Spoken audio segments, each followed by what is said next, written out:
Алла тағала атын атаған санаулы ғана сахабалар бар. Соның бірі Убай ибн Кааб радиаллаху анху.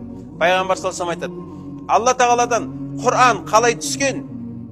Дәл солай естігісі келген адам Құранды Убай ибн Кааб радиаллаху анхуға барсын деген.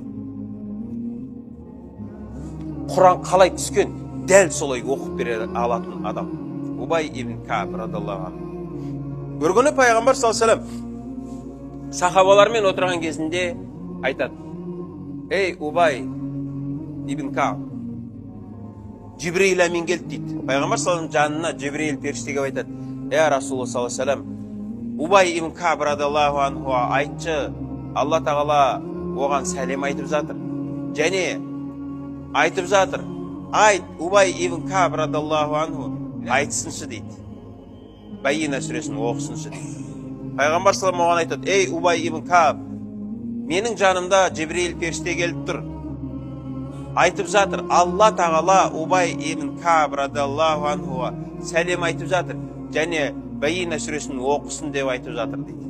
Сонда Убай ибн Кааб радиаллаху анху жылайды: Менің атымды айтып жатыр ма? Деп жылайды. Я, сенің атыңды айтып жатыр дейді. Міне Алла тағала қазір бізге да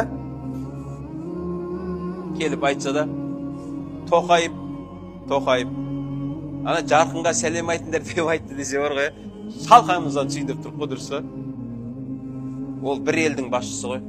Ал бүкіл әлемнің басшысы Алла тағала сенің атыңды айтып сәлем айтса не боласың?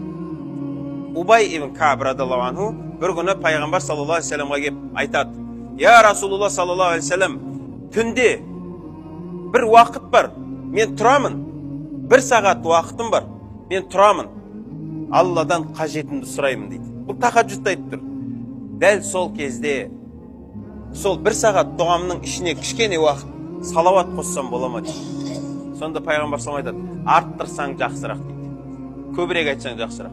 Жартысын арттыра бер. Оның жартысын тағы қоссам арттыра бер. Сол кезде қараңызшы, мынандай сөздер болады. Убай ибн Кааб радиаллаху анху Пайғамбар саллаллаху алейхи ва саллям айтады: Я Расулуллах саллаллаху алейхи ва саллям, ал егер сол бір сағаттың бүкілінде салауат айтсамшы деген кезде қараңызшы не дейді Пайғамбар саллаллаху. Олай болса, Алла тағала сенің жүрегіңдегі уайымды шығарып тастайды, бүкіл күнәңді кешіріп тастайды дейді.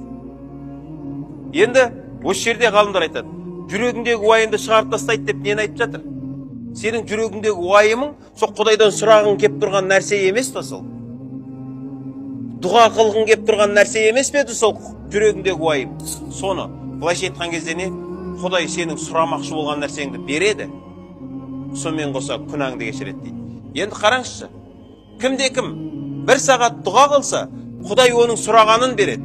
Ал кімде-кім бір сағат салауат айтса, оның сұрағанын береді, күнәларын кешіреді. Қайсысы артықтау? Салауат. Құлшылықтың үлкені не деген кезде, құлшылықтың үлкені салауат деген. Өйткені Құранда Алла тағала намаз жайлы айтқан кезде не деген? Сіздер намаз оқыңыздар. Намаз сіздерді арсыздықтан, жамандықтан, лас тірліктерден қайтарады дейді. Енді ораза жайлы келген кезінде не дейді? Я айюхалладина аману. Ей Аллаға иман келтіргендер, сіздер ораза ұстаңыздар. Сіздерге ораза парыз етілді, сіздерден бұрынғы қауымдарға да парыз етілгеніндей. Бәлкім тақуалыққа қол жеткізерсіздер дейді. Екеуінде де сөздің басталу манерасын қараңызшы, не деп жатыр? Сендер оқыңдар, сендер ұстаңдар деп басталып жатыр ғой, я? Салауатқа келген кезінде Алла тағала Құранда былай бастайды екен: сендер оқыңдар, сендер ұстаңдар демейді. Расында Алла тағала салауат айтады. Және бүкіл періштелер салауат айтады.